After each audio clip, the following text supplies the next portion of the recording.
He thought he could humiliate me and still own my future. Tonight, every man who underestimated me will learn my name. The ring hit the marble floor and spun. It spun twice, caught the light once, and settled with a sound so small that no one outside that room would have heard it. But inside that private fitting suite on Oak Street in Chicago on a cold Tuesday evening in October, that sound was the loudest thing Elena Cross had ever heard in her life. She stood on the raised fitting platform in the center of the room. The dress was ivory silk, custom-made 11 weeks and 4 fittings in the making. The seamstress Celeste, a small, precise woman who had worked with Chicago's elite for 30 years and had learned to keep her face absolutely neutral, had gone completely still. She was crouched at Elena's hip with a pin in her hand, and she was not moving and she was not looking up. And the amber light of the fitting suite made the silence feel like something physical, like a wall that had just been built around the two of them. Elena did not look at Celeste. She looked at the ring on the floor. 4 carats, emerald-cut platinum setting. Elliot had presented it to her 6 months ago at dinner with the practiced ease of a man who had rehearsed the moment. She had said yes with the practiced ease of a woman who understood what the moment required. She had not cried then. She did not cry now. What she did was breathe, slowly, deliberately, the way she had learned to breathe through things that were too large for immediate processing, through board meetings that went wrong, and contracts that collapsed, and the specific quiet devastation of realizing that a thing you had allowed yourself to want was not going to be the thing you got. She had been standing on this platform for 40 minutes. Elliot had arrived 20 minutes ago, which was already irritating because she had specifically asked him not to come to the final fitting. She had been clear about it. The fitting was a formality. She did not need an audience. He had shown up anyway, which she had filed alongside his other habits. The way he checked his phone during dinner. The way he talked over her when other men were in the room. The way he held her hand in public like he was carrying something he had not decided whether to keep. Small things. The kind of things a woman told herself did not matter when the larger arrangement was sound. The Cross-Harmon Alliance, that was the larger arrangement. 2 organizations with complementary territories. Her family's shipping empire controlling the Lake Michigan freight channels, routes her father, Aldous Cross, had built over 40 years with his own hands in 2 difficult decades. The Harmon organization managing distribution networks through the South Side corridors. It made strategic sense. It had been discussed at the highest levels of both organizations for almost 2 years before Elliot had started courting her in earnest. Elena had been clear-eyed about all of it from the beginning. She was not naive about what this marriage was.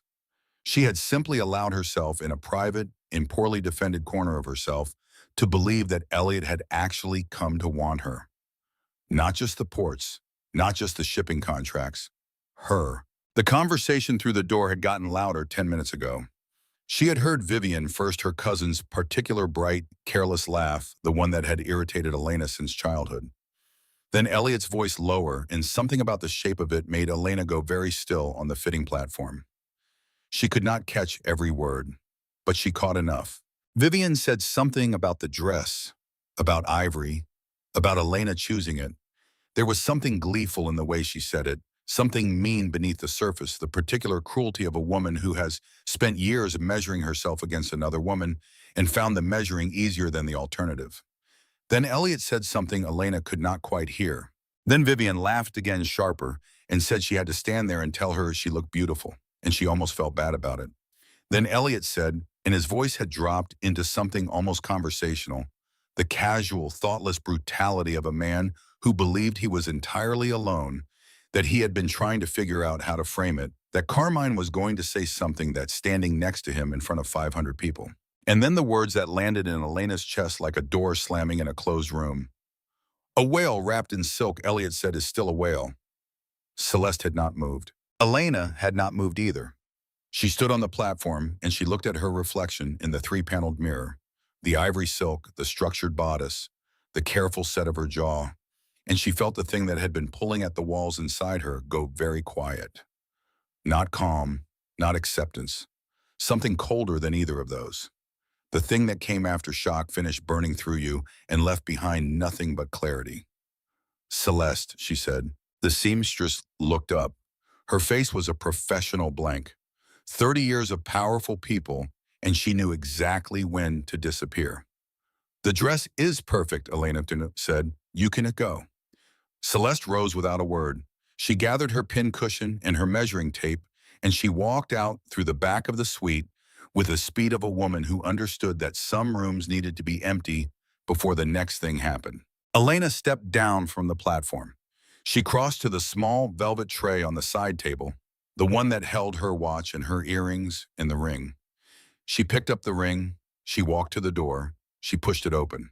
Elliot and Vivian were standing near the window at the far end of the secondary fitting room, both with champagne glasses, both wearing expressions that shifted in the half-second.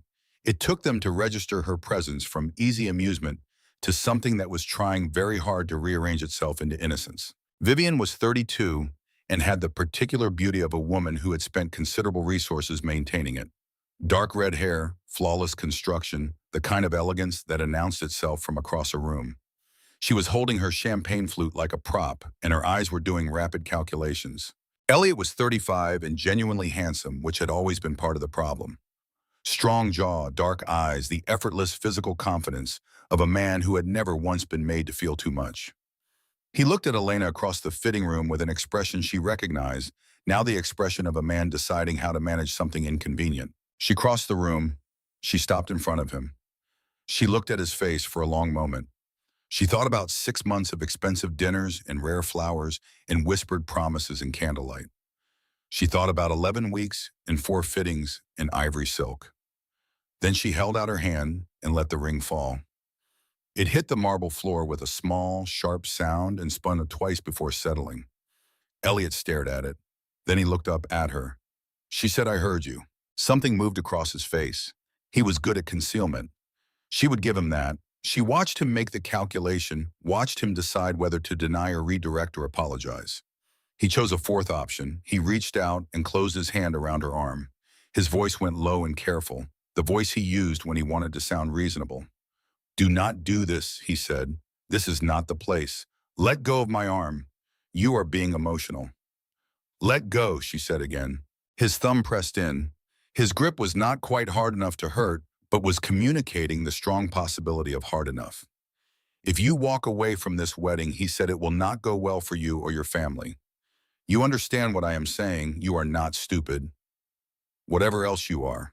She looked down at his hand on her arm. She looked at Vivian, who had gone very still, near the window with her champagne flute half raised and her face doing something complicated. Then she looked back at Elliot. "Whatever else I am," she repeated. She peeled his fingers off her arm one at a time. Then she walked out through the boutique floor past the rack of sample dresses and the glass case of bridal jewelry and the wide-eyed young sales associate who had clearly heard more of the evening than she had expected, and through the heavy glass front door out into the cold October air on Oak Street, where the wind off the lake hit her immediately direct and unequivocal, cutting through the fitted blouse she had changed back into with serene indifference to her circumstances. She stood on the sidewalk for one breath. Then she started walking. She did not know exactly where she was going. She walked south on Michigan and then west without deciding to, letting the cold work on her face and the city noise fill in around her cab horns and restaurant exhaust and the deeper percussion of the L running somewhere overhead. She walked past the glass towers and the late-night bars and the bright restaurant windows full of people leaning toward each other over candle-lit tables. And she thought about absolutely nothing in a deliberate and controlled way, because the alternative was to let the thing that was building behind her sternum detonate in the middle of a public street. She had built a version of this moment in the back of her mind before.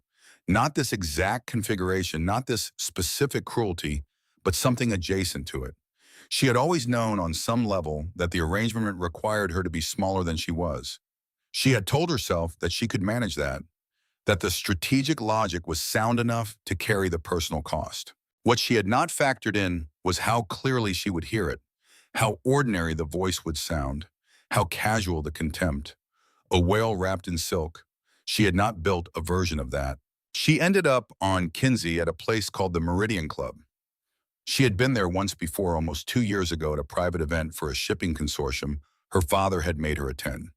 It was the kind of establishment that operated in plain sight but served a very specific clientele.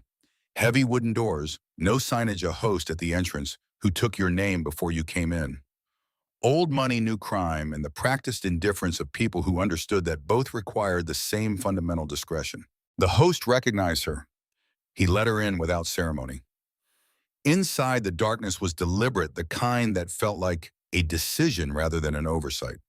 Leather boots along the walls, a long mahogany bar with low pendant lights, soft jazz from somewhere that was not intrusive enough to notice. The crowd was thin on a Tuesday. A few occupied booths, a cluster of men in expensive suits near the far end of the bar. Elena sat at the bar. The bartender was young and unobtrusive and set a cocktail napkin in front of her without being asked. "Gin," she said. "Something cold. I do not care which one." He nodded and did not ask anything else. She sat there with her drink and the cold slowly leaving her face and the jazz playing at a civilized remove, and she allowed herself now to think about what she had actually done. The ring on the floor of the fitting room, Elliot's hand on her arm, the cold street. She ran it back through her mind methodically the way she would assess a failed contract negotiation, and she tried to determine the scope of what was now in motion. The Cross-Harmon alliance was over. That was simply a fact.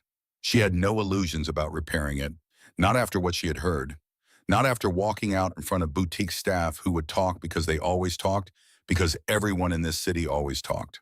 By morning, it would have traveled through every relevant corner of Chicago's underworld. Her father would be furious. Aldous Cross was 71 and had built a shipping empire with his own hands and ran every significant decision through the same calculus: what was good for the business. He had approved this alliance with the frank practicality with which he had approved every major decision of his life, and he was not going to receive the news of its collapse with equanimity. Gerald Harmon would be worse. 74 years old, with the particular bitterness of a man who had been denied things he believed he deserved for most of his adult life. The Southside organization needed this alliance. Without the cross ports, their distribution capabilities were significantly constrained. Gerald would not simply accept the loss. He would look for ways to apply pressure, and he had always been creative about that. And Elliot himself, she thought about his hand on her arm, the grip that was not quite hard enough but was communicating. "Whatever else you are." Elena drank her gin. She was on her second drink when she became aware of someone sitting down one seat away from her at the bar. She registered it peripherally and did not look up. But the man who had just sat down did not order a drink. He set both hands on the bar, unhurried, and said, "You walked out." Elena looked up. She knew who Callum Voss was. Everyone in Chicago who operated at her level knew who Callum Voss was. You would have been a liability to your organization if you did not. He was 51, though he looked younger in the way that men of extreme physical capability sometimes did. Not soft, nothing about him was soft. There was a density to him, a settled quality, like something that had been compressed under enormous pressure until it became something harder than what it started as. He was broad through the shoulders in a way that a good tailor could minimize but not erase. Dark hair gone silver at the temples, a face that had been good-looking once and was now something more interesting. A jaw that had taken hits, a nose that had been broken at least once, a pair of dark gray eyes that looked at her with the particular unhurried attention of a man who had long since stopped needing to perform anything for anyone. He was the head of the Northside organization. He had been for 11 years since he had taken control from the Ferretti family in a transition that the newspapers had called a consolidation, and that everyone who was paying attention had understood to be something considerably more absolute. He was the most powerful figure in Chicago and possibly the most feared man in the upper Midwest.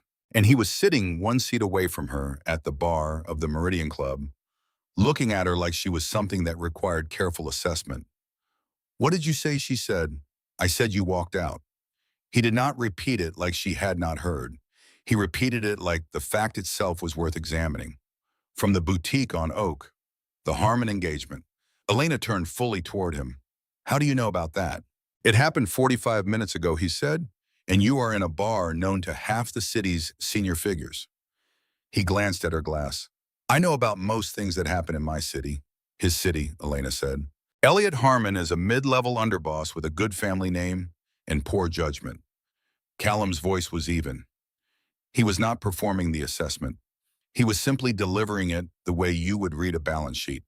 He has held together his father's operation on the strength of inherited loyalty and nothing else. The South organization loses 3 to 4 million annually in logistics inefficiency because he has not updated his distribution protocols in 6 years. A pause. But you know all of this already. She did. She had read the numbers before she agreed to the courtship. She was her father's daughter in at least that respect. You have been sitting here since I came in, she said. I was here before you arrived, Callum said. And I decided to come over now because you have been sitting at this bar for 40 minutes with the very specific posture of someone conducting a threat assessment.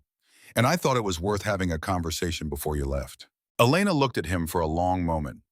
What conversation? He turned toward her on the bar stool. Not fully, just enough. The Harmon family will not accept this quietly. You know that. Gerald Harmon is going to interpret a broken engagement as an act of aggression. He is going to try to force the alliance through other means. Pressure on your father, on the shipping contracts, possibly on you directly. I am aware of the risks.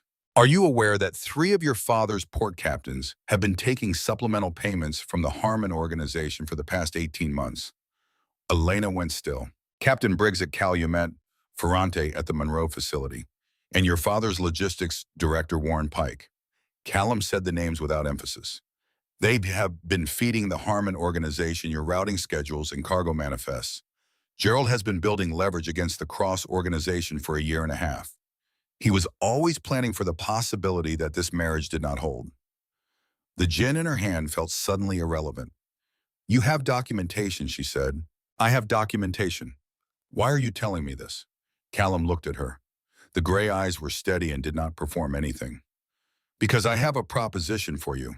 The Harmon organization is going to move against your family's operation in the next 30 to 60 days.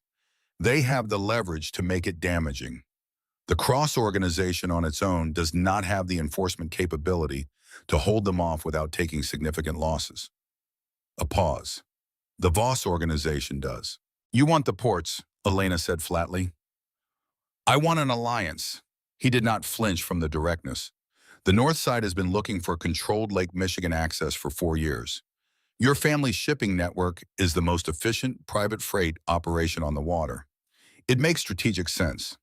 You could approach my father. Your father would spend 6 months in negotiation and ultimately accept less favorable terms, Callum said, because he does not trust me, and he does trust the established order, which includes the Harmon family. His voice was still even. You walked away from Elliot tonight, which means the established order no longer means anything to you. Elena set her glass down.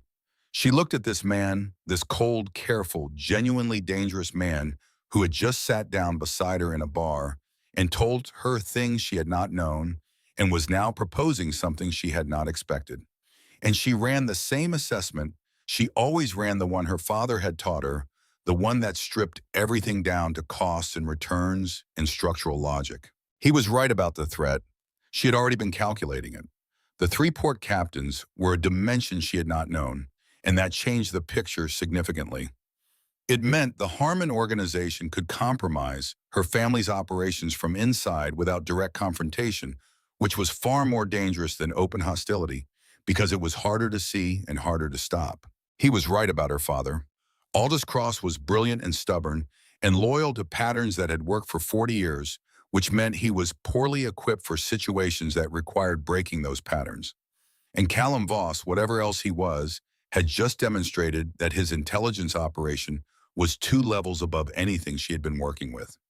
What exactly are you proposing, she said. He looked at her with those steady gray eyes. Marry me, he said. The bar was quiet around them. The jazz played its soft, indifferent changes. Elena sat very still and looked at the man who had just said those 2 words with the same flat, practical register he had used to describe logistics deficiencies. And she felt the shape of the moment settle into something she recognized as a genuine decision point, the kind where you understood with complete clarity that what you chose next would be permanent. She laughed. She could not help it. It came out sharp and brief and entirely without humor. You just watched a man who proposed to me out of calculation and convenience cost me 6 months of my life and my entire professional standing in one evening, she said. And your solution is another man proposing out of calculation and convenience. No, Callum said. No what? The situations are not equivalent. They seem remarkably similar from where I am sitting. Elliot wanted your ports and was willing to tolerate you to get them, Callum said. There was no gentleness in how he said it, but there was also no performance of cruelty, just the straight, flat delivery of a fact. I want your ports, and I am interested in you. Those are not the same thing. You do not know me. I know you walked out of that boutique instead of staying, he said. I know you sat at this bar and ran threat assessments instead of calling someone to manage the fallout. I know you have been listening to everything I have said tonight with the specific quality of attention of someone who is actually thinking rather than just processing. A pause. I have been watching your family's operation for 2 years. I have read your quarterly logistics reports. I know what you built in the Calumet expansion. I know you renegotiated the Aldrich contract 3 months ago and saved your organization $400,000 in annual overhead that your father did not know was leaking. He looked at her directly. I know you are the reason the Cross organization is worth having an alliance with. Elena was quiet. The thing he had said was not a compliment delivered to soften her. It was an assessment delivered in the same register as everything else he had said. And that register was she recognized this respect. The functional, undecorated kind. The kind that did not require the recipient to be smaller or easier or more manageable. She had not received very much of that kind in her life. This is still insane, she said. Yes, he said, a merger would achieve the same strategic outcome. A merger is a business arrangement that either party can exit, Callum said. Given what Gerald Harmon is prepared to do to your family's operation, you need something he cannot break. He will not move against a Voss marriage. The cost is prohibitive. And the cost to me, she said. Marrying a man I do not know to avoid a war someone else started. Callum was quiet for a moment. Then he said, I will not pretend the circumstances are ideal. But I will tell you something, and I mean it the same way I have meant everything else I have said to you tonight. She looked at him. You are not too much, he said. The men in your life have simply been too weak to stand beside you. The bar was quiet. Elena felt something happen in her chest that she did not immediately have a name for. Not warmth exactly, something harder than warmth. Something that felt like a hinge releasing on a door that had been locked for a very long time. She looked at him for a long moment. Then she picked up her gin and finished it and set the glass down. I want the documentation on the port captains tonight, she said. I want a full written proposal terms, timeline structural arrangement by 6 tomorrow morning. I want my own lawyer present for any formal agreement, and I want right of first approval on every decision that affects cross-shipping operations. Those are non-negotiables. Callum looked at her. Something moved at the corner of his mouth. Not quite a smile, but the suggestion of one quickly contained. Anything else? Yes, Elena said. She stood and reached for her own coat. If you are lying to me about any of it, the port captains, the harm and threat, any of it, I will burn your organization to the waterline, and I will not lose a night of sleep over it. She looked at him steadily. I believe you, Callum said. She held his gaze for one more beat. Then she put on her coat, buttoned it against the October cold she was about to walk back into and walked toward the door. She had made it 4 steps when his voice came from behind her, still unhurried. Elena, she stopped, did not turn. The documentation will be at your hotel by midnight, he said, and the proposal will be on your table by 5:30. She walked out into the cold. On the street, the wind hit her face and the city noise rushed back in, and she stood for a moment with the weight of the evening pressing down on her from every direction. Elliot's voice through the door, the ring spinning on the marble floor. The gray-eyed man in the bar saying things that sounded like respect and proposing something that sounded like madness. She breathed through it steady and deliberate. Then her phone buzzed. She pulled it out. A text from an unknown number. No name. Just an address on the north side and 2 words beneath it. Documentation. Midnight. Then a second later, a second text from the same number. This one said nothing at all. Just a photograph, clear, time-stamped, taken inside what appeared to be a private meeting room. 3 men she recognized. Warren Pike, her father's logistics director, Captain Briggs. And across the table from them, a man she recognized as Gerald Harmon's consigliere, Lester Vale. On the table in front of them, a document. She could not read the full text from the photo, but she could read the header clear and damning in the overhead light of that room. Cross-Freight Contingency Access Framework. Elena stared at the photograph for a long moment. The city moved around her, indifferent and enormous. Headlights swept past. Someone laughed somewhere on the block above her. A cab leaned on its horn 2 intersections east. She put her phone in her pocket and started walking north into the cold and the city noise in the October dark toward the decision she had already made, even if she had not said it out loud yet. Behind her, somewhere on Oak Street, a diamond ring was still lying on the floor of a bridal boutique. Ahead of her, Chicago's skyline burned against the black sky, full of things that were about to change. She was 3 blocks away when her phone buzzed again. This time the number she recognized. Elliot. She looked at the screen for 1 full second. Then she put the phone back in her pocket without answering and kept walking. The documentation arrived at 11:47 at night, not slipped under the door, not left with the front desk. A knock. Precise. 3 beats. Nothing rushed.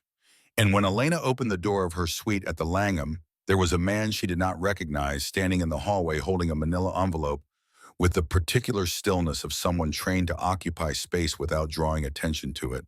He held out the envelope. She took it. He left without speaking. She stood at the window with the city spread out below her and read through the documentation for an hour and 40 minutes. Photographs, financial transfers, routing schedules with handwritten annotations in a margin she recognized as Pike's script. She had seen enough of his notes over 5 years to know the particular slant of his sevens. Cell phone records partially redacted, but with enough intact to establish a pattern. Meeting transcripts. And at the back of the folder, a single page that was worse than all of it combined. A draft contract between the Harmon organization and a Boston logistics firm outlining terms for acquiring controlling interest in 3 cross-freight terminals. Contingent on the dissolution of the Cross-Harmon marriage agreement and contingent on the dissolution. Meaning Gerald Harmon had already been planning for the possibility that the marriage failed. Meaning the contingency had been drafted before tonight. Meaning it was possible, and the more she sat with it, the more possible it became that Elliot had been told to let the marriage fail, that the insults had not been careless, that the cruelty in the boutique had been a performance calculated and deliberate, designed to push her out so the Boston deal could proceed. She set the folder down on the desk and stood with her hands flat on the surface and breathed through the particular kind of fury that does not announce itself loudly, the cold architectural kind. The kind that does not want to break anything. It wants to dismantle everything systematically, piece by piece, until there is nothing left worth salvaging. At 5:22 in the morning, her phone screen lit up with an incoming document from the same unknown number that had texted her the photograph. She opened it, 12 pages clean, formatting detailed terms.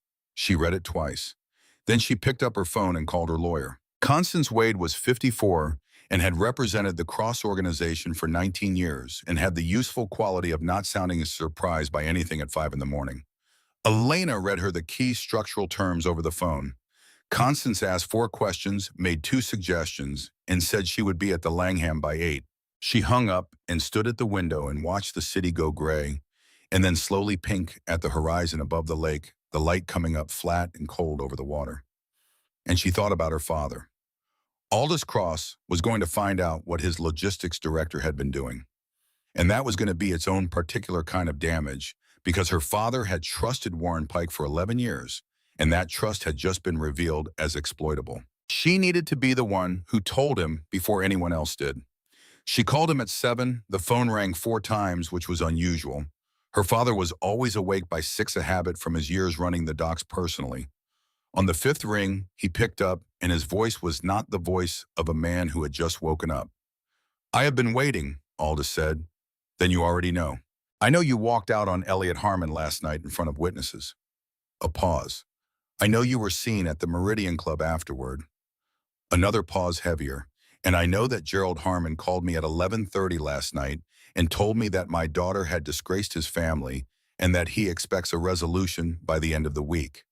Did he say what resolution? He said the wedding proceeds or the alliance is formally dissolved and we handle the consequences. Her father's voice was controlled. He was angry. She could hear it in the control itself, in the particular flatness that replaced his usual warmth when he was managing something he did not want to mishandle. "Elena, what happened?" "I will tell you in person," she said. "I need you to come to the Langham. Bring no one from the office. No Pike, no Ferrante, no Briggs." Silence. "Papa," she said, "please trust me." He came at 9. He walked into the suite with the careful movements of a man holding himself together through sheer disciplinary habit. He looked at her across the room, at the folder on the desk and the city outside the window, and her face and something in his expression shifted from managed anger to something more uncertain. She told him everything. The documentation, first walking him through it piece by piece, watching his face go through things she had rarely seen it go through. Disbelief, recognition, the particular devastation of a man confronting the specific shape of his own misplaced trust. When she got to the Boston contract draft, his jaw set hard, and he stopped looking at the folder and looked at the window instead. Then she told him about Callum Voss. The silence after that was longer. "No," Aldous said. "I need you to look at the proposal before you say that." He said the name like it was a piece of bad weather. "Elena, you understand what that man is?" "I understand exactly what he is," she said. "I also understand what Gerald Harmon is, which I apparently understood more clearly at 29 than we did collectively as an organization for the past 2 years. The Harmon organization has 3 of our people," she said. "They have routing schedules. They have the Boston firm ready to move on Calumet the moment the alliance collapses. If we try to hold them off alone, we are going to lose terminals, and we are going to lose them fast." She looked at her father steadily. "The Voss proposal gives us enforcement coverage. It formalizes the Lake Michigan access in a way that is mutually beneficial, and it removes the Harmon threat structurally. Read the terms. You have not agreed to this. Not yet. But you are going to." She held his gaze. Aldous Cross looked at his daughter for a long moment, with the expression of a man recognizing something he had not seen coming, which was itself unusual enough to be significant. Then he reached for the folder. He read it for 20 minutes without speaking. Constance arrived at 9:08, and the 3 of them sat around the dining table and went through the terms line by line. Constance had 2 substantive objections. Elena had already identified both of them and had prepared counterpoints. By 10:15, they had a revised position. At 10:30, Elena sent a message to the number that had delivered the documentation. "Revised terms attached, available at noon." The response came in 4 minutes. Noon. The Langham Bar. Her father looked at the message over her shoulder and said nothing for a moment. Then he said, "You are going to walk in there and negotiate with Callum Voss today." "Yes." He was quiet. He looked at his hands on the table. He was 71 and his hands showed it, the knuckles enlarged, the skin thinned enough to show the tendons, but they were still large hands. Still the hands of a man who had moved freight and broken contracts and built something real from difficult material. "Your mother would have done something like this," he said finally. Elena did not say anything. She was also impossible to argue with once she had decided. He stood slowly, straightening his jacket. "I'm going to need time with Pike, I know. Do not tell me what you want me to do with him." "I will not." He left. Elena showered and changed into a charcoal wool dress and low heels and stood at the bathroom mirror for exactly as long as she needed to, and not 1 second longer. She was in the Langham Bar at 11:58. Callum was already there at a corner table removed from the rest of the room with a glass of water and nothing else. He stood when she arrived, which she noted without comment, and waited until she was seated before sitting down himself. They negotiated for an hour and 40 minutes. It was not comfortable. Callum Voss was precise and unhurried and did not concede anything he had not already calculated the cost of conceding. Elena did not either. There were 2 points where the conversation went hard and direct, and she felt the full weight of exactly what kind of man she was sitting across from. Not threatening, he did not threaten. Absolute in the way of someone who had long since moved past the need to perform authority, because the authority itself was simply a fact of the room. She held the line on the Calumet operating terms. He conceded on the revenue-sharing timeline.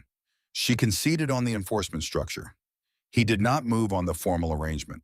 When it was over, when the last substantive point had been worked through and the revised framework sat between them on the table, Elena looked at him and said, "Thursday, we do this Thursday. I want it done before Gerald makes his next move. Callum nodded once. They stood. He extended his hand. She shook at his grip, firm and complete, nothing performative about it. She held his gaze and he held hers, and then she let go and picked up her jacket. She was halfway to the door when her phone rang. The number she recognized as belonging to Marco at the Calumet facility, her father's head of physical security. She answered without stopping walking. Someone filed a formal complaint with the Port Authority this morning, Marco said. Against Monroe Terminal, 3 specific shipment numbers flagged for irregular documentation. Elena stopped walking. The shipment numbers, she said, are they internal routing codes? Yes, Marco said, not publicly available. She thanked him and ended the call. She stood in the lobby of the Langham for a moment, the marble floor cool and vast around her. The internal routing codes meant one thing. Whoever had filed that complaint had inside access to cross-freight operations. Pike or Ferrante or Briggs, all 3 of them operating together, moving faster than she had anticipated, which meant the Harmon organization was not waiting to confirm what they had heard before starting to apply pressure. She called Callum. He picked up on the second ring. Port Authority complaint, she said, filed this morning against Monroe Terminal. Internal routing codes. Briggs, Callum said without hesitation. He is the most likely to move fast. Pike is cautious and Ferrante follows Pike. Can you contain it? I have a contact at the Port Authority. It will not go further than the initial filing. But Elena, a pause. This means they already know about this morning. I know. Gerald moved quickly, which means Elliot called him last night, not this morning. She said nothing. The Port Authority filing is a message, Callum said, not a strategy. He is telling you he can hurt you quickly and asking whether you are still willing to negotiate. I am not negotiating with Gerald Harmon. No, Callum said, you are not. She ended the call and went upstairs to work. Aldous Cross arrived and had not left. He was at the dining table with the original Calumet amendment in a yellow legal pad, and the focused expression of a man who had decided that the correct response to being outmaneuvered was to understand exactly how it had been done. Arthur Penn, the forensic accountant, who had worked with the Cross organization on a consulting basis for 6 years and was therefore outside the compromise inner circle, arrived at 10 with a hard-sided briefcase and reading glasses pushed up on his forehead. Elena sat down with them and opened the amendment to the 2019 exhibit, the subordination clause. She read it again this time, looking for different things, looking for the architecture of it, the specific construction of the default conditions, the particular language that would tell you something about who had written it. Here, Penn said after 4 minutes. He put his finger on a paragraph midway through the clause. This indemnification carve-out. This is not standard cross-freight drafting language. He flipped back several pages. Your organization uses a specific form for indemnification language that goes back years. This is your standard form. Compare the structure. Elena compared the structure. The 2019 clause used different language, not dramatically different. Different enough that you would have to be looking for it. Different in the specific way of something that had been grafted onto the document from outside, incorporated carefully enough to match the surface, but not carefully enough to match the deep architecture. Who drafted the 2019 amendment, she asked. Pike brought it forward, Aldous said. He said it was a recommendation from the Port Authority legal team for updated compliance language. And your lawyers reviewed it. One lawyer reviewed it, a junior associate. He paused, who has since left the firm. Elena sat back. Penn was still looking at the document. The carve-out creates a specific trigger condition that almost no normal operating circumstance would generate, he said slowly. Except one. He looked up. If you have a customs hold on more than 15% of your active Calumet shipments, simultaneously it triggers a review period during which a third party with a documented logistics interest can petition for interim operational control. A customs hold, Elena said. A coordinated customs hold, Penn said, on 15% of active shipments at one time, which is not something that happens organically. It would have to be arranged through someone with access to routing schedules. And a contact at Customs Enforcement, Aldous said. They looked at each other across the table. He was going to manufacture the trigger, Elena said. Pike provides the routing schedules. Someone inside Customs flags the shipments. 15% simultaneously go on hold. The petition for interim control goes in under the clause. She looked at the document. How long does the interim control period last? Penn looked. 90 days initially, renewable. In 90 days, you can restructure an entire operation, Aldous said quietly. In 90 days, Elena said you can make the interim permanent. The suite was very quiet. Outside Chicago went about its Wednesday morning, indifferent to what was being understood inside this room. Aldous reached out and closed the amendment. He set his hands flat on top of it. He looked at Elena with the expression of a man who was deciding how much of what he was feeling he was going to allow to be visible. He came to you that night at the Meridian Club, Aldous said. Yes. He knew you would be there. He was there before I arrived, she said. I walked in and he was already there. Her father said nothing. She thought about the bar, the amber light in the chandelier, and the specific unhurried quality of a man who had been waiting.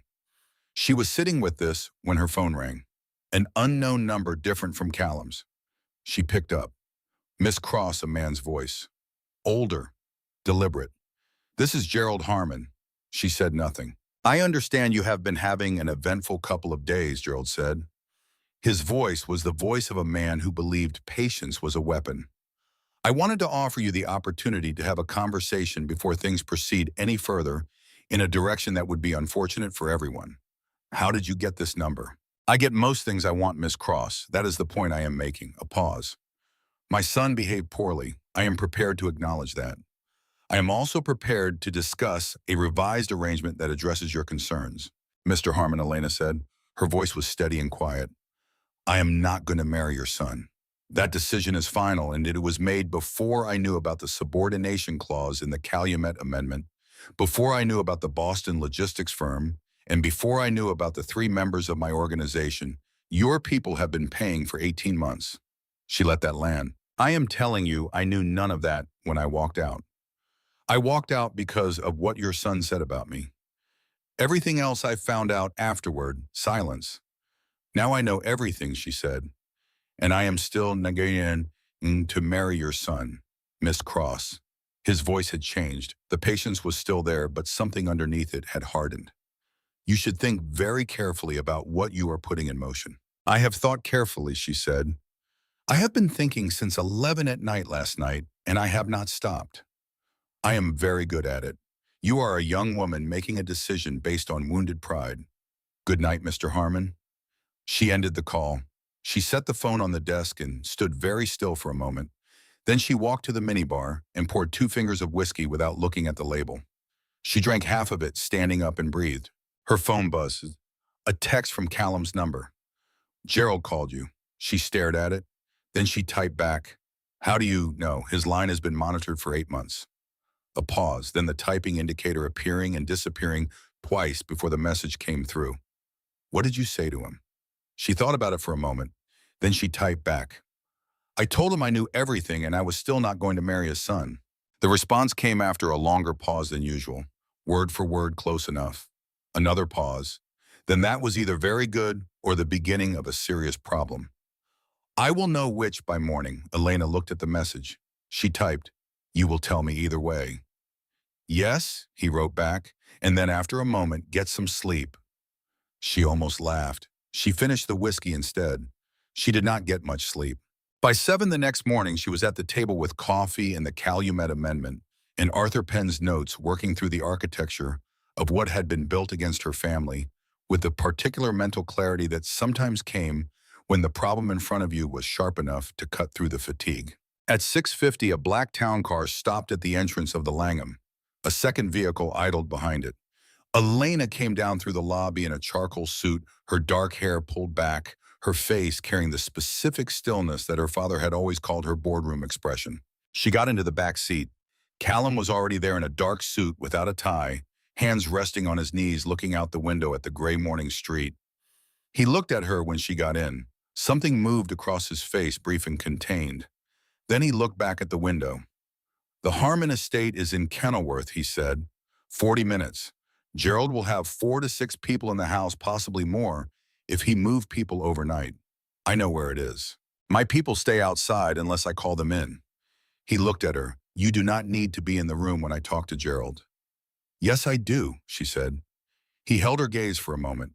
Then he nodded once and looked back at the window, and they rode north through the early morning city in silence, the lake visible in gray slices between the buildings as they moved up the lakefront. She thought about what she was doing. Going to Gerald before he made his next move was the only structural advantage available to them. Every hour they waited was an hour the Harmon organization used to further compromise cross assets. The Calumet situation was weeks from critical under normal conditions, but Gerald could accelerate the default triggers if he decided to move aggressively, and the Port Authority filing the previous morning suggested he had already decided. She also knew that walking into the Harmon estate was not without risk. Gerald Harmon was 74 and had operated at the top of Chicago's criminal structure for 30 years, which meant he had not survived by being reckless, but it also meant he had not survived by tolerating challenges to his authority. She was coming to him with Callum Voss at her side. That was not a subtle message. That was a declaration delivered to his front door. The Kenilworth house was large and deliberately understated in the way of old money that had decided visible excess was a liability. Brick exterior, iron gates, a circular drive with mature trees. Two men visible near the entrance with the particular posture of people being professional about what they were doing. The car stopped at the gate, a brief exchange. A pause that lasted long enough to communicate that the people inside were deciding something. Then the gate opened. They walked to the front door together. Callum did not touch her. No hand at her back, no performed intimacy. She was glad for that. This was not a moment for performance. Is it not? The door was opened by Lester Vale, the Harmon family's consigliere. He was in his 60s, trim with the permanently watchful expression of a man who had spent decades managing other people's problems. He looked at Callum. He looked at Elena. He did not look surprised, but something behind his eyes was doing rapid and unhappy calculations. "Mr. Voss," he said. "Miss Cross. Mr. Harmon is in the study." They followed him through the house. Dark wood paneling framed photographs, the smell of old furniture, and forced air heat. A house that took itself seriously. The study was at the back of the house overlooking a winter garden. Gerald Harmon was standing at the window when they came in, which told her he had been watching the drive. He was a large man, gone heavier with age, broad through the chest and shoulders, with white hair cropped close and a face that had the density of someone who had held power for a very long time and had organized his entire physical self around never appearing uncertain. Elliot was in the room. That was the first thing that went wrong. He was standing near the fireplace, not sitting, which meant he had been pacing and had stopped when he heard them coming. He was in a dark suit that looked like it had been put on in a hurry, and his face had the quality of a man who had not slept and was running on something that was not quite anger and not quite fear, but was doing the work of both. He looked at Elena, then he looked at Callum. Something happened in his jaw. Gerald turned from the window. He looked at them both with the careful assessment of a man running a calculation he had been running since the gate call. Then he gestured at the chairs arranged in front of his desk with a deliberateness that communicated he was choosing to treat this as a meeting rather than an intrusion. "No one sat," Mr. Harmon Callum said. His voice was perfectly level. "You sent a vehicle to the Calumet terminal 2 nights ago." Gerald's expression did not shift. "I do not know what you are referring to." "That is fine," Callum said. "You do not need to confirm it.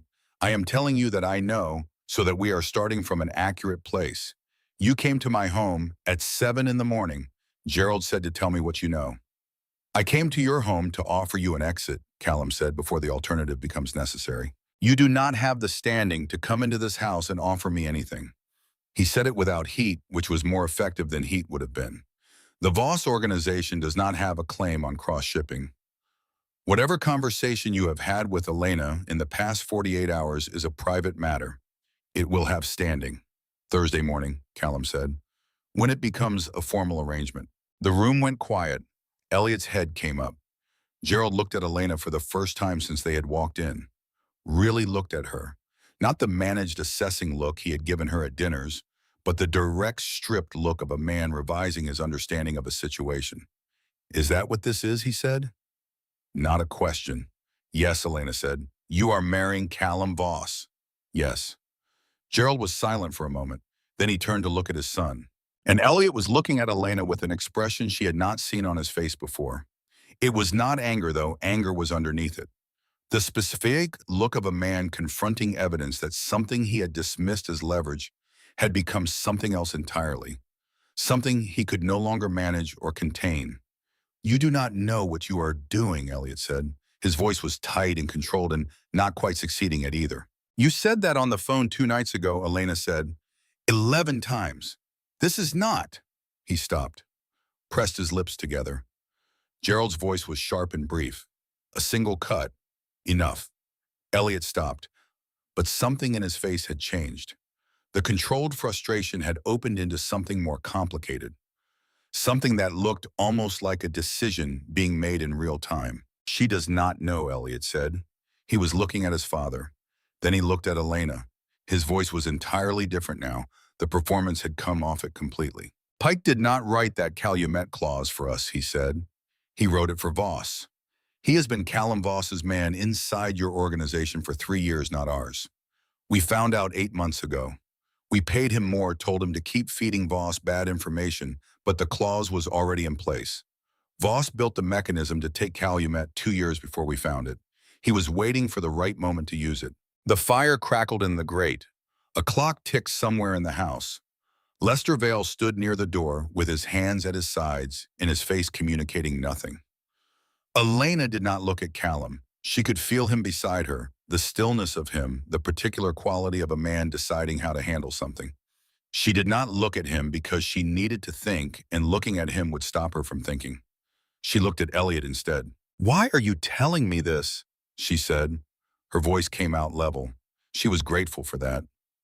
Elliot ran one hand through his hair, a gesture she had seen him make before a real gesture, beneath the managed surface.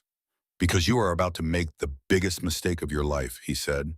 "And because what I said about you in that boutique was wrong, I know that does not fix it. But I am not going to let you walk into something worse because of what I did." Elena looked at him for a long moment. Then she looked at Callum. He was looking straight ahead, not at her, not at Elliot, at some neutral middle distance. His hands were at his sides. His face was controlled, certain stripped of performance. But something in the set of his jaw was different, something that was not being managed quickly enough. "Is it true?" she said. He did not answer immediately. In that half-second of silence, she felt the floor of the past 48 hours shift beneath her. The documentation, the proposal, the negotiation, the gray eyes saying things that sounded like respect. She felt something in her chest that she identified with cold precision as the specific sensation of having been managed. "Pike worked for me," Callum said. "Yes." The room held its breath. "The clause was my mechanism," he said. "That is also true. And the documentation you gave me." Her voice was very quiet. "The photographs, the contract draft, all accurate," he said. "The Harmon organization did turn Pike. He was feeding them my information for the past 8 months and feeding me theirs. What I gave you was real." A pause. "But the original architecture was mine." "Yes." She looked at him with the full force of what she was currently feeling, which was considerable, and she made herself do it with her face still, because the alternative was to let this room see something she was not prepared to give it. "You built the threat," she said. "Yes." "And then you offered to protect me from it." "Yes." One word, flat and complete, without deflection.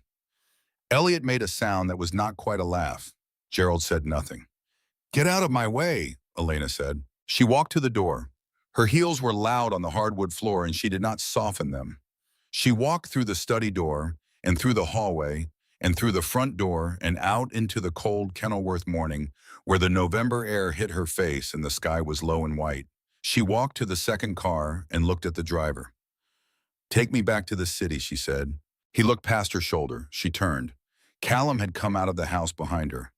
He was walking toward her at the unhurried pace of a man who understood that speed would make things worse. She turned back to the driver. "Now," she said.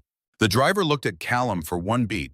Then he looked at Elena, and something in her face communicated something definitive because he reached back and opened the rear door. She got in.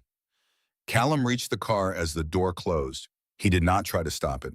He stood on the drive, and she could see him through the window, the gray sky behind him. His hands at his sides, the faded scar across the back of his right hand visible even at this distance. Then the car moved, and the drive fell away, And the gate came and went, and she was back on the Kenilworth streets with the bare trees and the lakefront houses and the flat November sky above everything. She sat in the back seat and looked at the street and breathed. The Cross organization was exposed at Calumet. That was real regardless of who had built the exposure. The Harmon organization was still a threat. All of it was real regardless of how Callum had used it. The threat did not become fiction because the man who had offered to neutralize it had also helped create it. But the alliance was compromised at its foundation. The proposal, the terms, the gray eyes saying you have my word, all of it now had a second meaning, a corroded one. She could not look at any of it the same way. She called Constance. Pull the Voss proposal, she said. All copies, send nothing further to their counsel. A pause. What happened? I will explain later. Pull it first, done, Constance said. Elena, later, she said, and ended the call. She called her father. He picked up immediately. On my way back from Kenilworth, she said. Something came up. I need you at the Langham in an hour. Bring pen. Bring the original 2019 Calumet Amendment. The full amendment with all exhibits, every page. And do not bring anyone from the legal team who has worked with Pike in the last 3 years. How bad, her father said. I do not know yet, she said. That is what I need to find out. Penn examined the amendment for 4 minutes before he found it. Not in the subordination clause itself, but in a supporting exhibit. A compliance schedule that had been updated in 2021 with language that cross-referenced the clause trigger conditions to a specific federal customs hold protocol.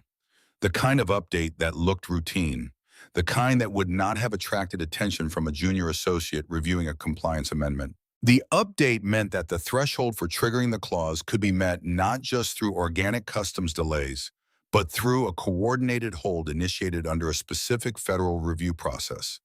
A process that required a contact with authority to flag shipments at the facility level. Someone at O'Hare, Penn said, a customs official with appropriate clearance and access to the Calumet Freight Manifest. Her father put both hands flat on the table. At 2:47 in the afternoon, her phone rang. An unknown number. She picked up. Miss Cross, a woman's voice, young, slightly breathless. My name is Nadia Webb. I worked for Warren Pike in logistics coordination. I need to talk to you, and I need to do it today. Elena straightened. Where are you? I am outside in the lobby. I came here because... A pause, and in the pause, she could hear the woman's breath, unsteady, the breath of someone who had made a decision and was now managing the terror of having made it. Because Mr. Pike called me this morning. He told me to process a batch of shipment flags for Calumet. I know what they are for. I have known for 6 months what they are for, and I am not going to do it.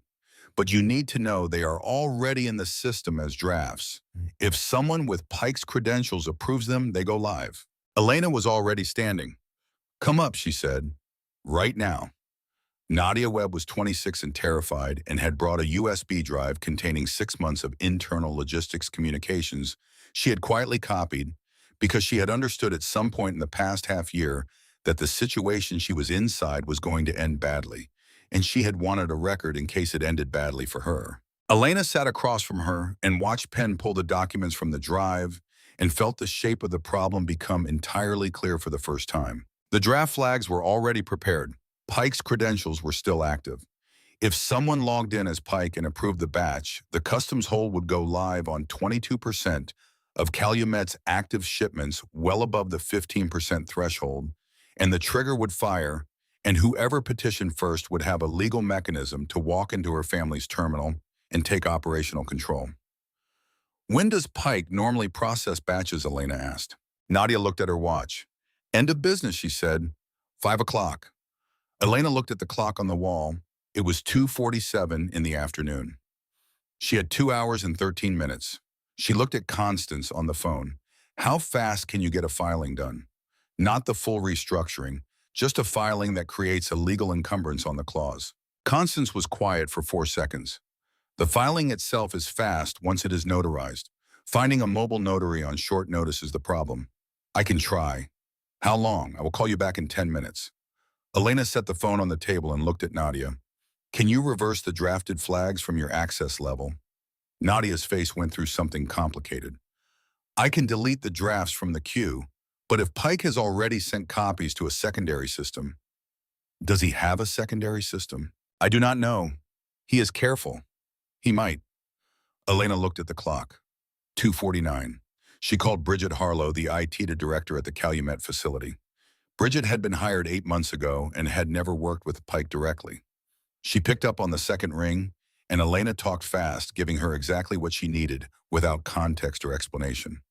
Bridget moved immediately. Elena could hear her typing while they were still on the phone. Sessions terminated, Bridget said 4 minutes later. Credentials revoked at admin level. He cannot log in from any device. Is there a secondary system? Anything that mirrors the logistics queue. A pause. Typing. There is an archived backup that syncs every 6 hours. Last sync was at noon. Nadia said from across the table the drafts were in the queue before noon. Elena looked at her. She said to Bridget, what does that mean? It means they are in the backup archive. Revoking his credentials stops him from approving through the main system. More typing. I am locking the archive access now, restricting it to admin only. Nothing comes out of that archive without my approval or yours. Lock it and stay on it, Elena said. Do not leave that terminal. I am not going anywhere, Bridget said. Elena ended the call. She looked at the clock. 3:09. Constance called back at 3:14. Mobile notary, 40 minutes out. Once she signs, I file electronically. 8 minutes to record. The filing creates a legal encumbrance on the clause the moment it is recorded. Anyone trying to use the clause during the mandatory review period is acting against a document of record. A court would freeze any action taken against it. How long is the review period? 48 hours standard. File it before 5, Elena said. Working, Constance said, and she was gone. There was still Fowler. The customs contact at O'Hare. If Fowler initiated the hold through a direct federal process, the clause could still trigger, even with Pike's credentials revoked, even with Bridget's archive locked, as long as the hold itself went live before the filing was recorded. Elena looked at Callum's number on her phone screen. She looked at it for a long time. She thought about the study in Kenilworth, the flat one-word confirmation. The clause was my mechanism. She thought about the documentation delivered at midnight, accurate and damning and perfectly positioned to point her toward exactly the decision he wanted her to make. And she thought about the math. She had Bridget. She had Constance. She had Penn and the revised amendment and Nadia's statement in 48 hours of legal protection once the filing went through. She did not have a way to reach a federal customs official at O'Hare in the next hour and 40 minutes and guarantee that a coordinated hold did not go live before the filing recorded. She called Callum. He picked up on the first ring. Fowler at O'Hare, she said. Pike's credentials are revoked. The archive is locked. But if Fowler initiates the hold directly, the clause still triggers before the filing records. How long until the filing? Constance is targeting 4:16, 4:30 at the outside. Give me 45 minutes, Callum said. She gripped the phone. If you handle Fowler, I need to know what that means. It means Fowler does not approve the hold. That is all. And what do you want for it? A pause. Nothing right now. We can have every other conversation later. Right now, you have less than 2 hours. She looked at her father across the room. He was watching her with his hands flat on the table and his face holding the specific stillness of a man who had decided to let his daughter make this call and was honoring that decision even though it was costing him something. Fowler, she said, then we are done. I handle everything else. Agreed. She ended the call. At 3:34, Elliot called. She answered. I need to know if you are going to be all right, he said. No opener, no managed tone. His voice was raw in a way she had not heard before. What do you want, Elliot? I want to know if Voss is going to hurt you. Callum Voss is not going to hurt me. He built a trap for your family's business, Elliot said. He sat in a bar and offered to rescue you from a problem he created. That is not a man who... I am aware of what he did, she said. I am handling it, by trusting him to handle Fowler. He went still. How do you know about Fowler? Because my father has been using Fowler for 8 months, and I know every move Gerald has made in this situation. A pause. Elena, if Voss calls Fowler off, it is because Fowler is more useful to him compliant than active. He is not doing it for you. He is doing it because he still wants Calumet, and he needs you functional to get it. She pressed her free hand flat against the window glass. The cold came through immediately, direct and clarifying. Elliot, she said, whatever your motivations are, I have the same information you just tried to give me, and I am using it. I do not need you to protect me. I know you do not need me to, he said. That is not what this is. A long pause. You should have said that 8 months ago, she said. Or 6. Or 3. I know it would have been a different conversation. I know that too. She ended the call. 3:41. She walked back to the table and sat down and looked at what Nadia had written on the legal pad. 4 pages, dense and specific, full of dates and instruction logs and names. It was more than she had hoped for. At 4:08 in the afternoon, Constance called. Notarize, she said. Filing now. Elena closed her eyes for exactly 1 second. Filing confirmed, Constance said 8 minutes later. Timestamp 4:16. The amendment is on record as superseded. The clause is encumbered pending 48-hour review. 44 minutes before your 5 o'clock deadline. Thank you, Elena said. Do not thank me yet, Constance said. The Harmon organization is going to challenge the filing. Let them, Elena said. We will be ready. She ended the call and sat in the quiet of the suite and felt the particular sensation of a crisis that had moved from acute to managed. Still present, still requiring attention, but no longer the kind of thing that swallowed everything else. The immediate threat to Calumet was contained, not resolved, contained. Her father let out a long breath across the table. At 4:45, her phone rang. Callum. Fowler is handled, he said. He will not be approving anything today or filing any documentation related to cross-shipping for the foreseeable future. The restructuring filing went through at 4:16, she said. The clause is encumbered. A pause. You did it? Yes. Another pause longer. Elena, I am not ready to have that conversation, she said. Not today. Okay, he said. She started to end the call, then stopped. She stood at the window looking out at the lake, gray and cold, and indifferent to every human arrangement being made in its vicinity. The proposal, she said, the original terms, were any of them genuine? The line was quiet for a moment. The wind moved against the window glass. All of them, Callum said. She set the phone down on the desk. The call ended. She stood at the window for a long time without moving. The city was going dark outside the lake, swallowing the last of the afternoon light, and she stood there and felt the specific weight of a woman who has understood something true and cannot ununderstand it. She felt the full shape of what had been built around her and what she had built in response and what remained now that the emergency had passed. Then she sat back down at the table and went back to work because the work was still there and she was still the person who had to do it. Her father left at 6 after she made him eat something from room service and confirmed that Constance's team had the 48-hour review covered. Penn left at 6:30 with the documents in his briefcase and a list of follow-up items that would take 3 weeks to fully address. Nadia left at 7 with a formal witness protection arrangement that Constance had organized through an outside firm and with the particular look of someone who had been carrying something heavy and had put it down and was not sure yet what her body felt like without the weight. Elena was alone in the suite by 7:15.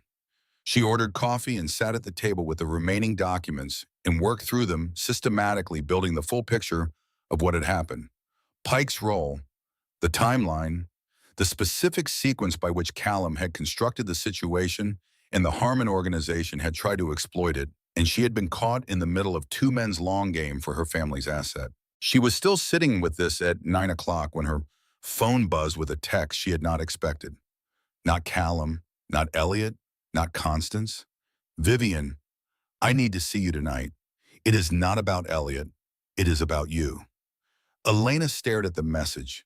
She had been avoiding Vivian for 2 days, declining the calls, ignoring the text, filing her cousin in the category of things she did not have the bandwidth to address. She typed back, why? The response came in under a minute. Because someone came to see me today about you, and I think you need to know what they said. Elena looked at the message, who she typed, 3 dots appearing and disappearing. Then Gerald Harmon. She set the phone down and looked at the ceiling for a moment. Then she picked it up. Come now. Vivian arrived at the Langham at 9:40. She looked nothing like she had 2 days ago in the boutique. The glamorous construction was partly disassembled. The composure that Vivian wore like a second skin was showing cracks at the edges. She was still beautiful. She was always going to be beautiful. But tonight she looked like what she was, a 32-year-old woman who had made choices she was currently living inside and finding more uncomfortable than anticipated. She walked into the suite and looked around at the documents on the table and the room service tray and Elena sitting in her charcoal dress at the end of a very long day. Before you say anything, Elena said, I need you to understand that I do not have the energy tonight for an apology that is actually a defense. If that is what you came here to do, go home. Vivienne closed her mouth. Something in her face settled. That is not what I came to do. Then sit down. Vivienne sat. She set her bag on the floor and folded her hands on the table and looked at them for a moment. Then she looked at Elena. Gerald came to my apartment this afternoon, she said, with Lester Vale. They were there for 40 minutes. She paused. He knows about the filing. He knows the clause is encumbered. He knows about the witness, not by name, but he knows you have someone with inside knowledge of the batch flags. She looked at her hands again. He asked me what I knew about your current arrangements, whether you had made a formal agreement with Voss, who your lawyers were, whether your father was fully supportive. What did you tell him? Elena said. Nothing. Vivian looked up. I told him I had not spoken to you, which was true. A pause. He told me the situation was going to get worse before it resolved and that it would be in my interest to stay close to you. Elena understood immediately. He wants you to feed him information. Yes, and you are here instead. Vivian was quiet for a moment. What I did in that boutique, she said, laughing with Elliot. I have spent 32 years being the one who was supposed to be more beautiful, more suitable, more everything. And I watched you be everything you were. And I never. She stopped. I was cruel to you. I laughed because I was small enough to laugh. She looked directly at Elena. I am telling you that because it is true and because you deserve to hear it stated plainly. Not because I think it changes anything. Elena looked at her cousin. She looked at the specific lines of exhaustion around Vivian's eyes and the particular quality of the honesty she was offering.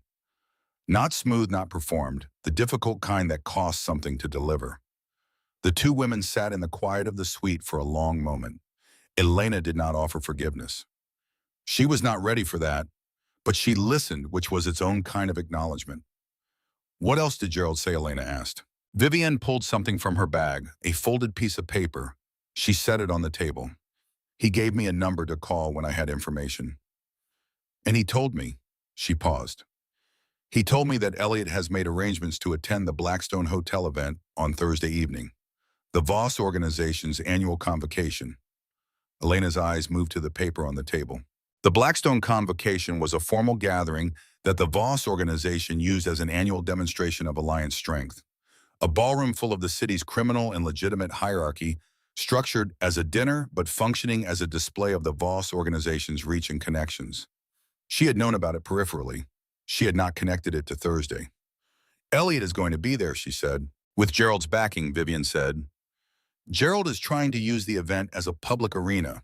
If Elliot appears there Thursday supported by Gerald and the Southside organization, and you are not visibly aligned with Voss, if the alliance looks uncertain, it sends a message to every organization in that room. That the Voss-Cross arrangement is unstable, Elena said. That you are available, Vivian said. To pressure, to approach, to negotiate around. Elena looked at the piece of paper on the table. She thought about Thursday. She thought about Constance's 48-hour review window, which ended Thursday morning. She thought about Callum's last text and what she had said in response, which was nothing, because she had set the phone down. She felt the decision taking shape beneath her with the same architectural certainty as every other decision she had made in the past 48 hours. Cold and logical and demanding, asking her to be precise about what she was willing to do and what she was willing to become and what she was willing to accept. She picked up her phone. She called Callum. He answered on the second ring. Thursday, she said, the Blackstone Convocation. Elliot is going to be there. Gerald is backing him. They are going to use it as a public challenge to the alliance. A pause, 3 seconds. I know, Callum said. You knew. I found out this afternoon. I was waiting for you to be ready to have the conversation you said you were not ready for." She breathed through that for a moment. "I'm going to be there Thursday," she said, "at the Blackstone. Whatever we are and whatever you did and whatever conversation we still need to have, I am going to be there because Gerald Harmon is planning to use that room to dismantle everything I have spent the past 2 days building. And I am not going to let that happen." Silence on the line. "I need you to understand something," she said. "I am not doing this because I have forgiven what you did. I am doing this because it is the strategic move and because I refuse to let Gerald Harmon win in a room full of people who are watching. Those are my reasons. They are the only ones I am offering right now." Callum was quiet for a moment. "Understood," he said. "And Callum?" Her voice went flat and direct. "When it is over, when Thursday is done and Calumet is secured and Gerald has been answered, you and I are going to sit in a room and you are going to tell me every single thing you decided and why you decided it from the beginning. All of it." "Yes," he said. "If any of it contradicts what you have already told me, we are done." "I know," he said. She ended the call. She looked at Vivian, who had been sitting very still through the entire conversation with the expression of someone witnessing something they had not expected. "Thursday," Elena said, "I am going to need a dress." Vivian stared at her for a moment. Then slowly something happened in her face that was not quite a smile, but was the immediate precursor to one. "I know someone," she said. "Of course you do. She is the best in the city." "She had better be," Elena said, "because Gerald Harmon is going to be in that ballroom, and Elliot is going to be in that room, and every organization in Chicago that matters is going to be watching. And I am going to walk into that space and make sure that every single person in that building understands without any possible ambiguity exactly who I am and exactly where I stand." She looked at the city outside the window, the lights, the dark water of the lake beyond them, the skyline burning against the November night. The dress was black with gold embroidery at the bodice and along the hem. It had taken Vivian's contact, a woman named Margot, who worked out of a studio in the West Loop, and did not sleep when there was a deadline 36 hours to construct from a combination of existing panels and new work, which was not how this kind of thing was supposed to be done, and which produced something better than most things done the proper way. Elena stood in Margot's studio at 4 in the afternoon on Thursday and looked at herself in the long mirror, while Margot made the final adjustment at the left shoulder seam. She did not look at her body the way she used to look at it, with the assessing, apologetic eye of someone checking what needed to be managed or concealed. She looked at it the way you look at something that has carried you through something difficult, with a kind of recognition. The gold caught the studio light and held it. "Done," Margot said, stepping back. Elena looked at herself for one more moment. Then she reached for her coat. The Blackstone Hotel was on South Michigan, and by 6:30 in the evening it was lit from within like something that had decided to be visible. Cars moving in a slow procession up to the entrance. Men in dark suits. Women in the careful, expensive constructions of people who understood that appearance in this world was a form of communication and chose their vocabulary accordingly. Elena arrived at 7:02. She had not told Callum what time she was coming. She had not coordinated the entrance or discussed optics or asked for anything beyond what she had already asked for on the phone Wednesday night. His presence and the conversation they still needed to have on the other side of this. She walked in alone. The lobby of the Blackstone was grand in the specific way of buildings that had survived long enough to become history. Marble floors, high ceilings, the particular quality of light from chandeliers that were not decorative additions but original features of the architecture. The convocation was in the main ballroom on the second floor, and the sound of it reached the lobby before the elevator did. The low accumulation of several hundred voices in a space designed to carry sound. She took the stairs. She was aware of herself on that staircase in a way she was not usually aware of herself. The weight of the dress, the specific sound of her heels on the marble, the way the gold embroidery caught the light from the sconces along the wall. She was aware of it, and she did not diminish it, which was itself a decision, perhaps the most significant one she had made in the past 72 hours. She pushed open the ballroom door. The room was large and full and formally arranged. Round tables with white linens, candles, the orchestra at the far end playing something low and unobtrusive. 300 people, maybe more, distributed across the tables in the periphery in the elaborate choreography of powerful people performing ease. She stood at the top of the short staircase that descended from the entrance to the ballroom floor. The room did not stop. It was not the dramatic version where all heads turned simultaneously and the music cuts. It was more gradual than that and more real. A ripple moving outward from the entrance. One person noticing and then the person beside them. Conversations pausing and resuming and pausing again at a slightly different register, attention shifting and relocating until a meaningful portion of the room was aware, without appearing to be aware of the woman in the black and gold dress who had just walked in. She went down the stairs. She saw Gerald Harmon first. He was at a table near the center of the room, flanked by Lester Vale and two men she recognized as senior figures from the South Side structure. He had seen her the moment she came through the door. She could tell by the particular stillness that had settled over him, the stillness of a man recalibrating. Gerald Harmon had spent 30 years reading power by the way it moved through a room. He had seen men who owned buildings walk through lobbies.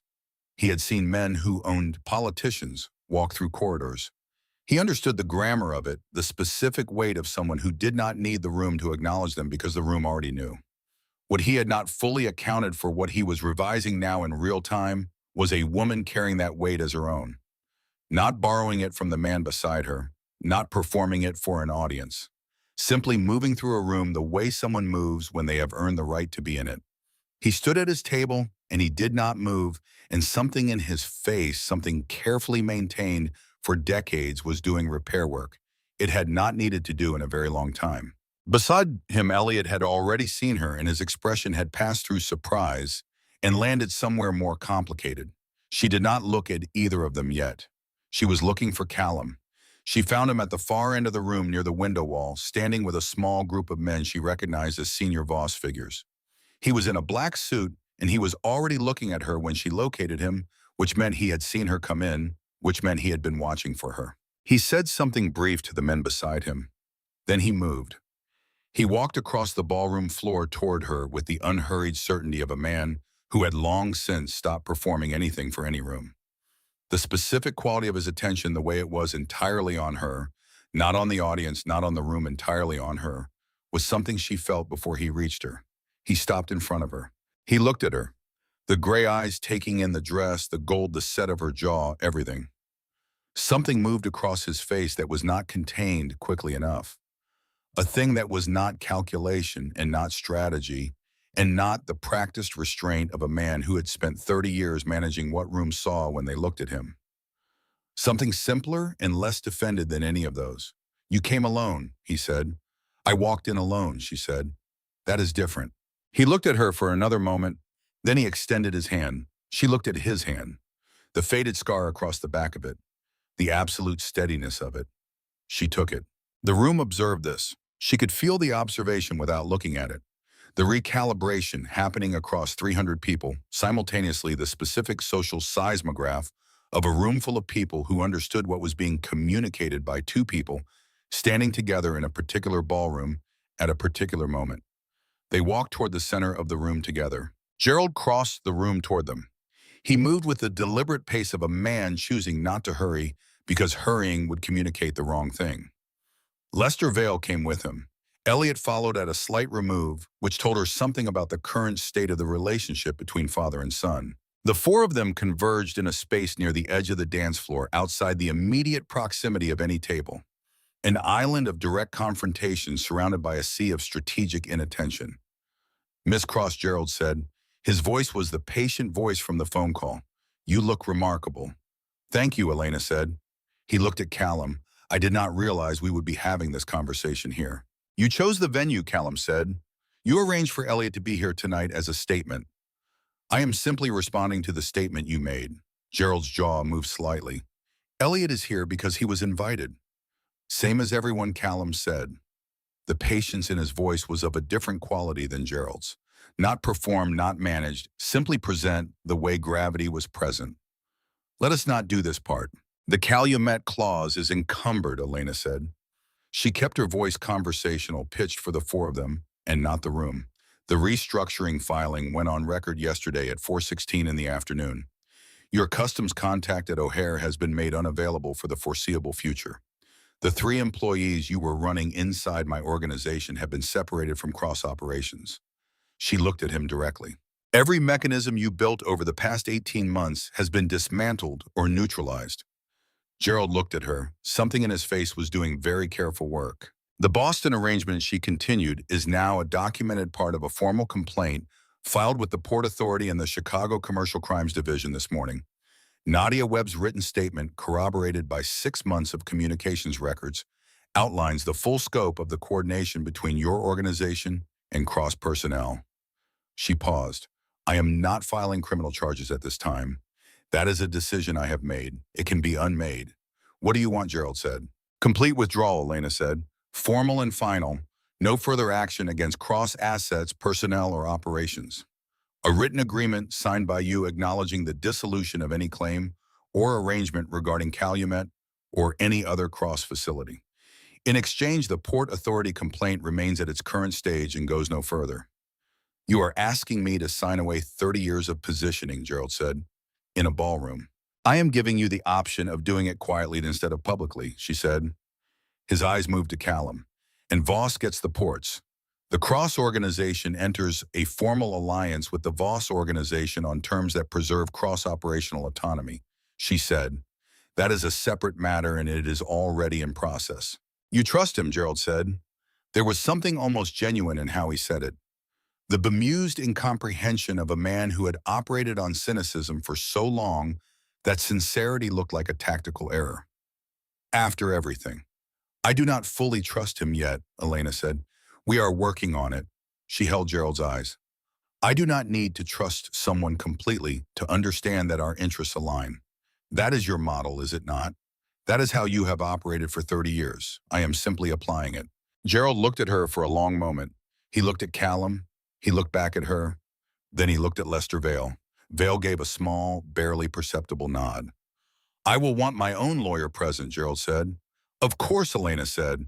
Constance Wade will have the agreement ready to sign by 10.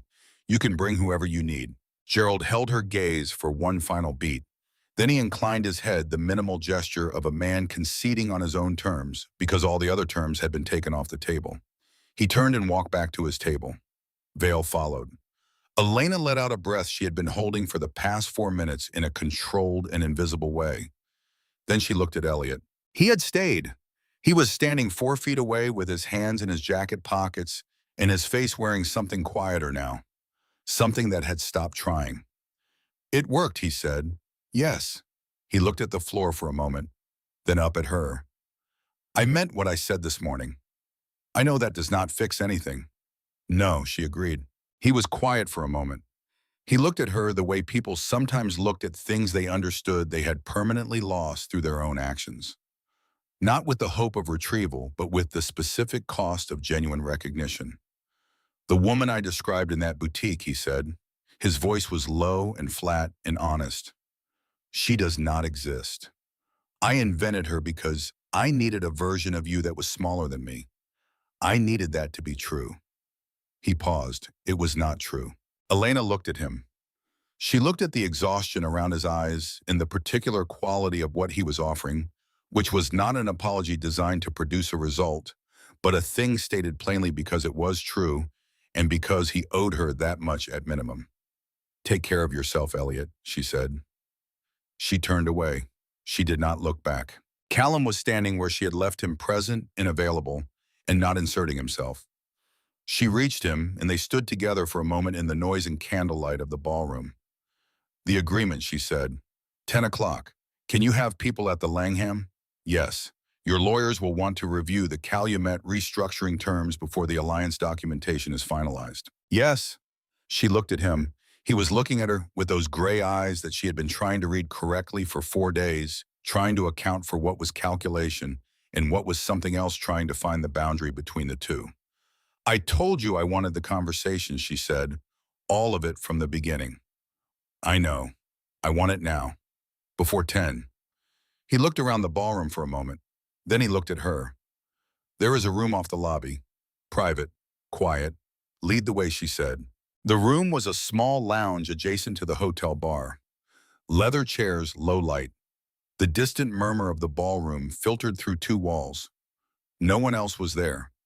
Callum closed the door and they sat across from each other in the armchairs, and the quiet settled around them like something that had been waiting. He told her everything. He was methodical about it, and he did not soften any of it. He had identified the Cross organization as a strategic target 4 years ago when the Northside's logistics needs had outgrown their existing access to the lakefront. He had placed Pike inside Cross operations through a contact introduced during a Port Authority compliance seminar. Not a dramatic operation, an ordinary one, the kind that worked because it was boring. Pike had been willing. The money had been sufficient.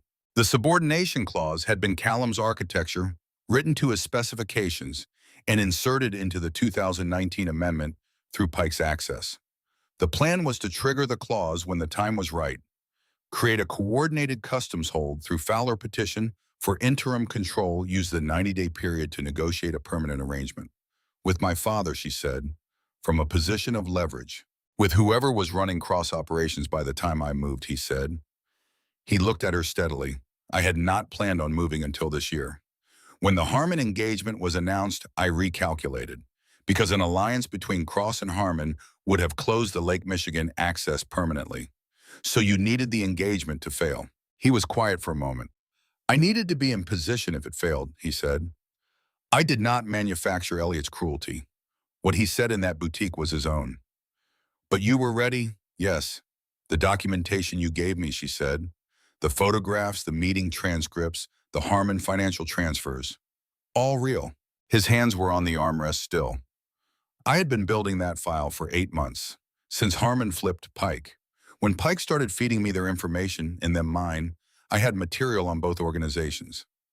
I gave you what you needed, and it also pushed you toward me. I'm not going to pretend those were separate.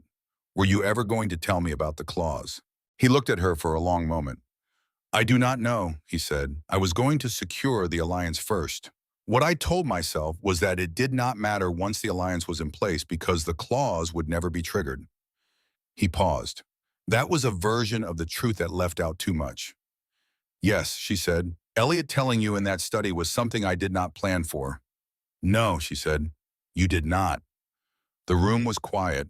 The distant ballroom murmur moved through the walls, steady and uninvolved. Why did you not simply activate the clause, she said. Why the arrangement? Why the marriage proposal? You had the mechanism. You could have taken Calumet without any of this. Callum was quiet for a moment. He looked at his hands, the faded scar across the back of the right one. Because taking Calumet through the clause would give me a terminal, he said. A formal alliance gives me a partner. He looked up. I had been watching your organization for 2 years. I had read everything you had built.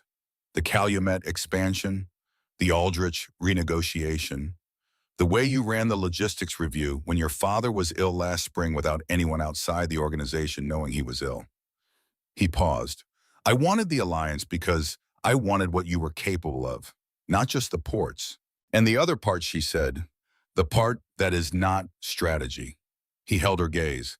I sat in that bar and I watched you walk in from whatever had just happened, and you sat down and you ordered gin, and you ran your threat assessment in your head for 40 minutes before I said a word to you. And I thought, he stopped, looked at the wall for a moment. I thought that this was a woman I would not be able to manage from a distance, that she would need to be approached directly or not at all. That is still strategy, she said. The strategy stopped being the only thing at some point, he said. I cannot tell you exactly when, but it did. And that is not something I had planned for either. She looked at him. She looked at the scared hand resting on the armrest. She looked at the gray eyes that had been steadily and unflinchingly honest for the past 30 minutes, which had cost him something she could see in the set of his jaw. You built something designed to take from me, she said, and then you decided you wanted something else. Yes, that is a significant distance to travel, I know. I do not know if I can close it, she said. I know that too. She sat with those words in the room for a moment, the honest ones, the ones that did not try to fix anything or guarantee anything or make the distance seem smaller than it was. The alliance is still the right move, she said finally, strategically. The terms are sound and the protection is real, and it is the best structural option for cross operations in this environment. She looked at him. I am proceeding with it on that basis. Understood. The other part, she paused. I need time. Yes, real time. Not managed distance, not patience as a tactic. I understand, he said. She stood. He stood. They looked at each other across the small, quiet room, and she felt the full weight of the past 4 days in her body. The exhaustion and the fury and the cold clarity and the specific ache of having been opened up by the worst moment and the best one in the same 72 hours. She held it all without trying to put it down. 10 o'clock, she said. 10 o'clock, he confirmed. She walked back to the ballroom to collect Constance, who had arrived at 9, and was standing near the entrance with her phone and her legal pad and the focused expression of a woman ready to close something. They went to the private dining room the hotel had reserved, and at 10:04, Gerald Harmon and Lester Vale and their lawyer sat across the table from Constance and Elena and Aldous, who had arrived at 9:50 looking tired and formal, and like a man who had decided something about himself in the past 72 hours that had settled him. The agreement took 40 minutes to finalize. 2 amendments, both minor, both conceded by Vale's lawyer with the specific efficiency of someone who understood which way the room was inclined. At 10:47, Gerald Harmon signed his name to a document acknowledging the dissolution of all Harmon claims or arrangements regarding cross-shipping assets. He signed it with the steady hand of a man who had been in this business long enough to know that you took the exit that was offered to you when the alternative was worse, and you kept your face while you did it, and you lived to find the next leverage point. He did not look at Elena when he signed. He stood, buttoned his jacket, and left with Lester Vale and the lawyer. Elliot had left the ballroom sometime before 10 and had not come back. The door closed behind them. Elena looked at her father. Aldous Cross had been watching the signing with the expression of a man watching something come to an end and something else begin at the same time. He looked at his daughter now, across the table, at the gold embroidery on the dress, at the stillness in her face, at the particular quality of the exhaustion she was carrying, which was not defeat but its opposite. Your mother would have understood all of this, he said quietly. You said that already. I know. I am still saying it. He reached across and put his large hand over hers on the table. He held it there for a moment. The knuckles enlarged, the skin thinned enough to show the tendons, but still large hands, still the hands of a man who had built something real from difficult material and intended to see it last beyond him. What do you need now, he said. Sleep, she said, and time. He nodded. He squeezed her hand once. Then he stood slowly and put on his coat and walked out. Constance left at 11:15 after confirming that the alliance documentation with the Voss organization would be ready for final review by Friday morning. She paused at the door with her coat half on and looked at Elena. Are you all right, she said. I am going to be, Elena said. Constance nodded once the nod of a woman who believed her and left. Elena sat alone in his private dining room for a while. She did not look at her phone. She did not run through the checklist of what still needed to be done. The review period, the Friday documentation, the 3 personnel situations that needed formal resolution, the full accounting of the Pike operation that Penn would spend the next 3 weeks completing. She knew it was all there. She would get to it, but not tonight. She sat in the quiet and let the evening decompress around her. She thought about a woman in a bridal boutique 3 days ago standing on a fitting platform in ivory silk, listening to the sound of her own humiliation through an open door. She thought about what that woman had done next.